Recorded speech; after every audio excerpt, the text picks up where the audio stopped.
윤석열 대통령에 대한 헌법재판소의 탄핵 심판이 다음 주로 미뤄지면서 찬반을 둘러싼 갈등이 극에 달하고 있습니다. 민주당 내에서 이른바 비명계 대권주자로 꼽히는 김동연 경기도지사를 모시고 현재 탄핵 정국과 관련한 입장을 좀 들어보겠습니다. 어서 오십시오. 네, 안녕하세요. 네. 일단 제일 먼저 드릴 질문은 지금 헌법재판소의 선고가 미뤄지고 있습니다. 왜 미뤄지고 있을까요? 아마 추측컨대 그 8분의 헌법재판관들이 의견을 모으는 과정이 좀 길어지고 있지 않은가 생각을 합니다. 이게 이제 쪼개지는 그 표로 인해서 결과가 나왔을 적에 이 국론이 분열되고 또 나라가 이렇게 쪼개지는 것들에 대한 우려 때문에 아마 8분이 의견을 모으는 과정이 조금 더 시간이 걸리지 않는가 하는 그런 추측을 해봅니다. 사실 초반에는 말이죠. 8대 0으로 빨리 결론이 날 것이다 이런 분위기였는데 시간이 가면서 뭔가 좀 분위기가 바뀌고 있다. 5대 3 기각도 얘기 나오고 6대 2, 7대 1 이런 얘기까지 흘러나오고 있습니다. 기류가 변하고 있다는 그런 얘기들도 전해오고요. 어떻게 보십니까? 저는 처음부터 지금까지 일관되게 8대 0 탄핵 인용을 굳게 믿습니다. 전 국민이 12월 3일 계엄과 내란의 현장을 TV로 좀 목도하셨습니다. 증거가 차고 넘칩니다. 이번에 윤석열 대통령의 구속 취소 결정으로 일부 극우 세력의 준동이 있기는 하지만 일관되게 저는 그와 같이 차고 넘치는 증거로 봤을 적에 8대 0으로 탄핵 인용이 될 것이다 라고 굳게 믿고 있습니다. 그런데 이제 도지사이시잖아요. 국민의힘 소속의 우리 충남도지사, 대전시장 등 여러 시도지사께서는 또 함께 성명을 내서 탄핵이 기각돼야 된다고 이렇게 입장을 발표하고 있는데 사실은 정치인 이전에 행정가라서 이렇게 깊숙이 입장을 내도 되나 하는 얘기도 있습니다만 이걸 어떻게 생각하세요? 전혀 적절치 않다고 생각합니다. 세 분도 계엄 나고 직후에 계엄에 반대를 했고 우려를 표명하셨던 분들입니다. 불과 100일 전 정도 일을 아직도 기억을 못하고 계시나요? 전혀 적절치 않다고 생각을 하고요. 만약에 이런 식으로 간다면 도대체 대한민국의 정의는 어디에 있는 거며 우리 국민들이 어떻게 법치주의를 논할 수 있겠습니까? 아무리 정치적인 이해나 또 득실을 따지는 것도 필요는 하겠지만 그에 앞서서 제대로 된 나라를 세우기 위한 제대로 된 민주주의와 법치주의를 세우기 위해서 중심을 잡는 것이 올바른 정치인이라고 생각하고 특히 도와 시를 이끄는 도백과 시장으로서의 자세라고 생각합니다. 최근에 나온 이제 소식인데 국토부가 양평고속도로 이 인허가 과정에서 뭔가 부실하게 용역 관리가 이루어졌다는 것이 드러났습니다. 새로. 아무튼 본인의 지역에 있는 되게 중요한 문제인데 그렇습니다. 어떤 견해를 가지고 계십니까? 예, 국토부 감사 결과를 보고 정말 개탄스럽습니다. 우선 첫 번째로는 이 맹탕 감사라는 걸 지적하지 않을 수가 없습니다. 이 양평고속도로 사건의 핵심은 누가, 왜, 어떤 절차로 이렇게 만들었느냐 하는 것인데 이 감사 결과에는 전혀 그런 것이 없이 실무자들만 꼬리 자르기를 했습니다. 그리고 감사 결과를 보면은 경제성과 비용 편익 분석에 대한 영역은 아예 없었다고 하는 것입니다. 그동안 국토부가 거짓말해왔다는 얘기가 됩니다. 그렇기 때문에 빨리 원안대로 처리를 해서 사업을 추진하는 것이 아주 시급하다라고 다시 한번 말씀을 드리고요. 우리 경기도민이나 또는 전 국민이 이 도로를 이용하는 입장에서 봤을 적에 많은 이익이 침해를 받았습니다. 그렇기 때문에 이번 이와 같은 사건에 대한 책임의 명백한 규명이 필요하고 이런 일로 인해서 뒤에서 혜택 본 사람들에 대해서는 우리 경기도민의 이익에 반하는 것이란 고발까지도 지금 검토를 해야 되겠다는 생각을 해봅니다.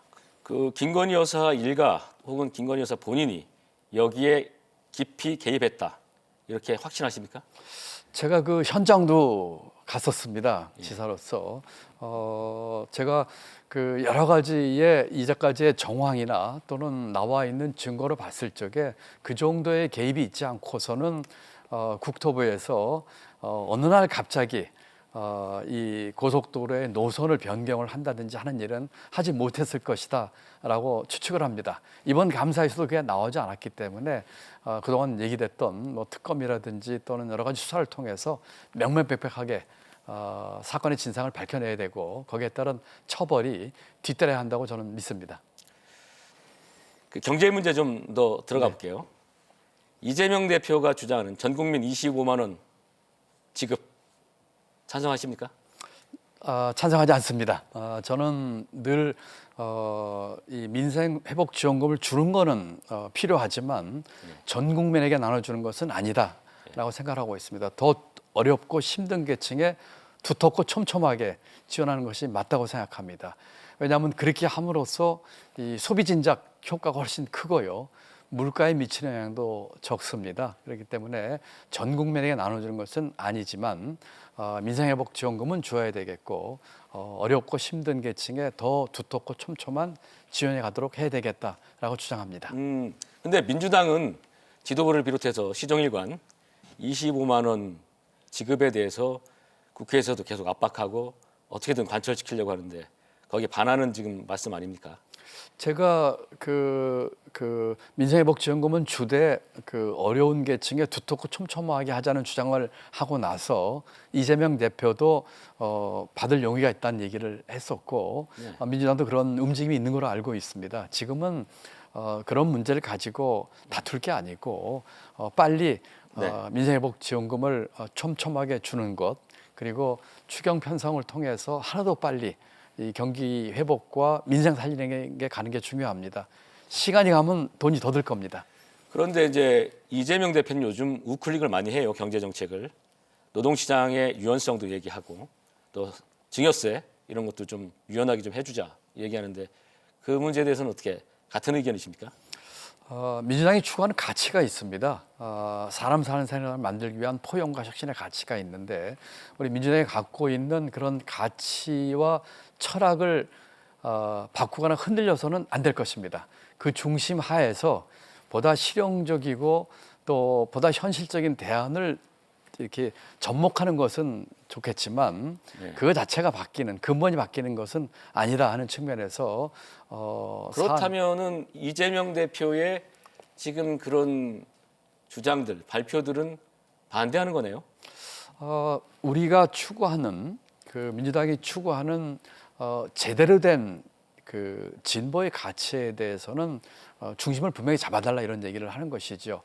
일반 국민들에게 자칫 이 신뢰의 위기를 우리가 줄 수가 있습니다. 말 바꾸기라든지 그러면 정말 추구하고자 하는 본질적인 그 방향과 가치는 무엇이냐에 대한 그 의아심을 줄 수 있기 때문에 우리가 추구하는 가치는 분명히 하되 실용적인 접근은 우리가 가미를 해서 국민들에게 안심을 주고 또 유능감도 함께 보여주는 이런 것이 필요하다고 생각합니다. 그래서 이런 얘기도 나와요. 이재명 대표가 요즘 경제나 노동 뭐 이런 문제에 대해서 상당히 우클릭을 하면서 이거 뭐 그냥 표의식해서 쇼하는 거 아니냐 이런 얘기도 나오고 갑작스럽게 이렇게 나와서 좀 당혹스럽다 이런 반응도 있는데 그런 그 갑작스러운 전환에 대해서 어떻게 생각하세요?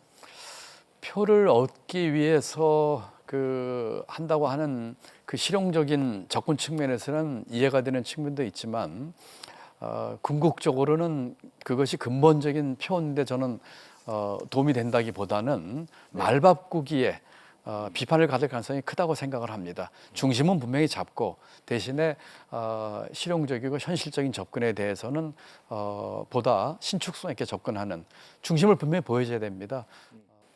이재명 대표하고 또 대척점에 서는 게 하나 더 있어요. 지사님은 개헌 논의자시잖아요. 자, 이제 개헌하자. 여러 가지 좀 꼬여 있었던 거 풀기 위해서라도 대통령 문제도 그렇고. 그런데 이재명 대표는 여기에서 답이 없어요. 저는 3년 전 대선 때도 이재명 당시 후보와 연대하면서 개헌과 임기 단축에 대해서 합의를 봤습니다. 예.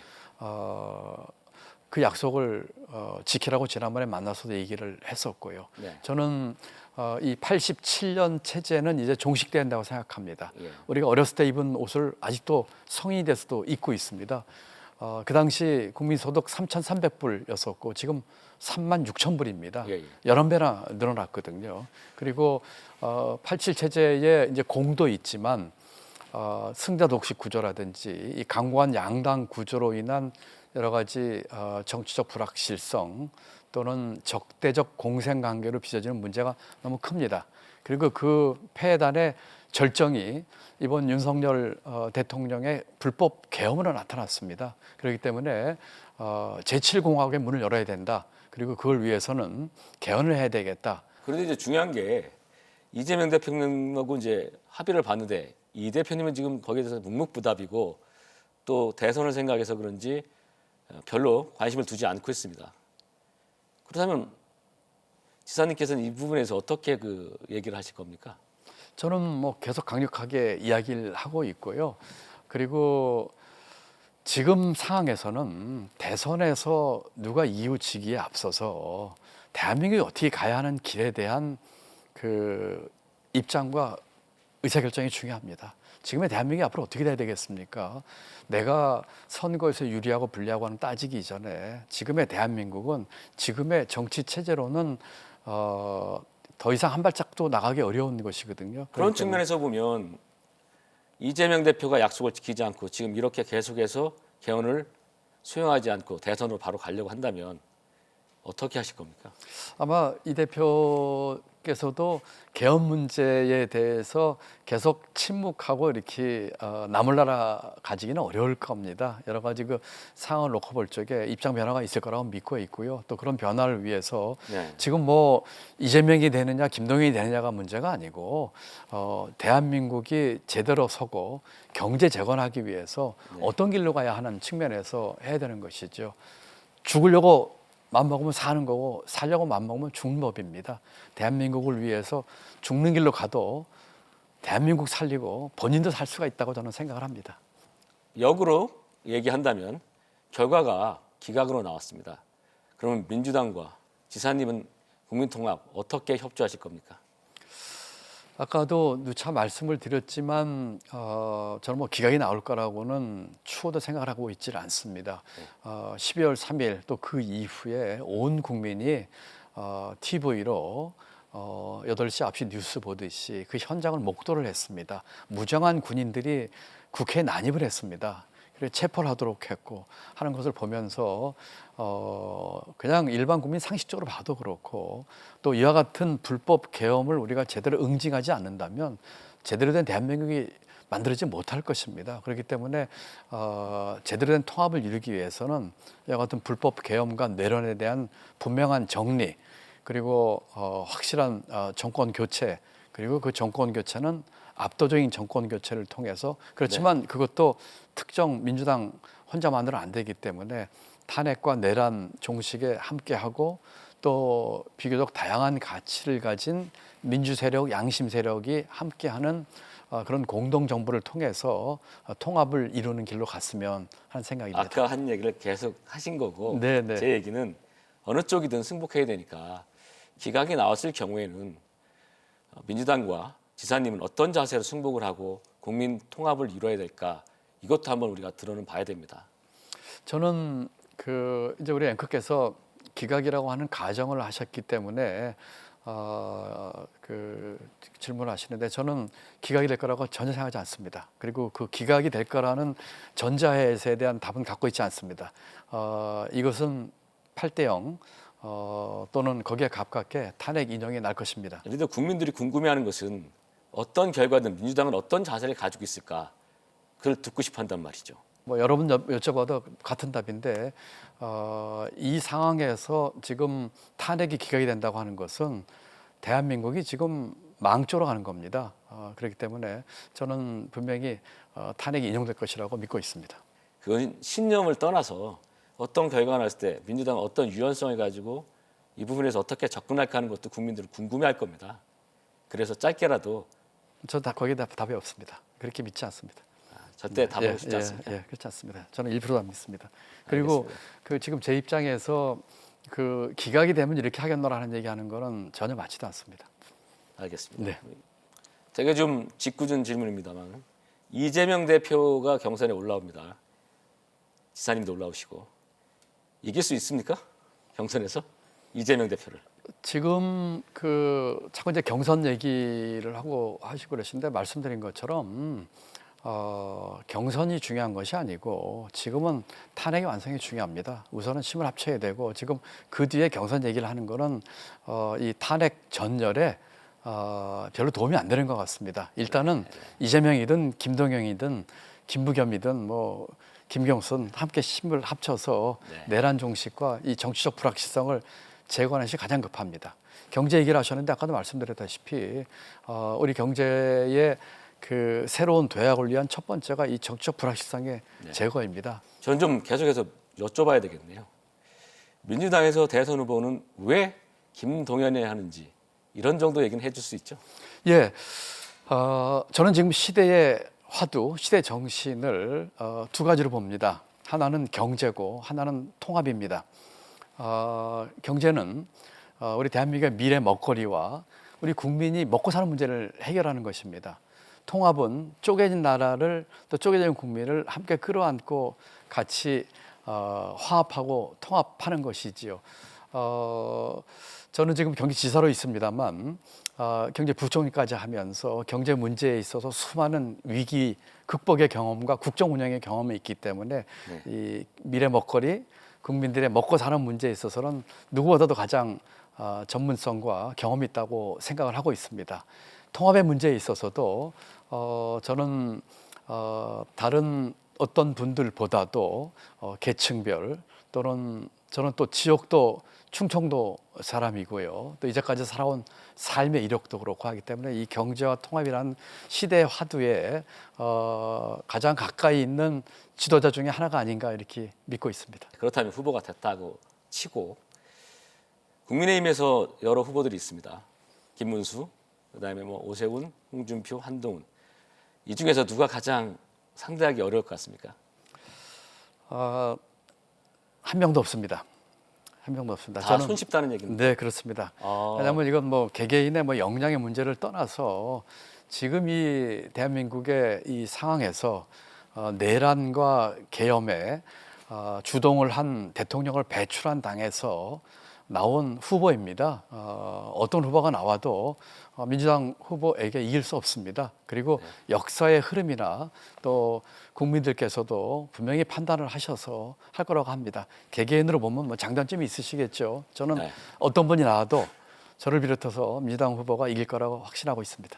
너무 지나친 자신감 아닙니까?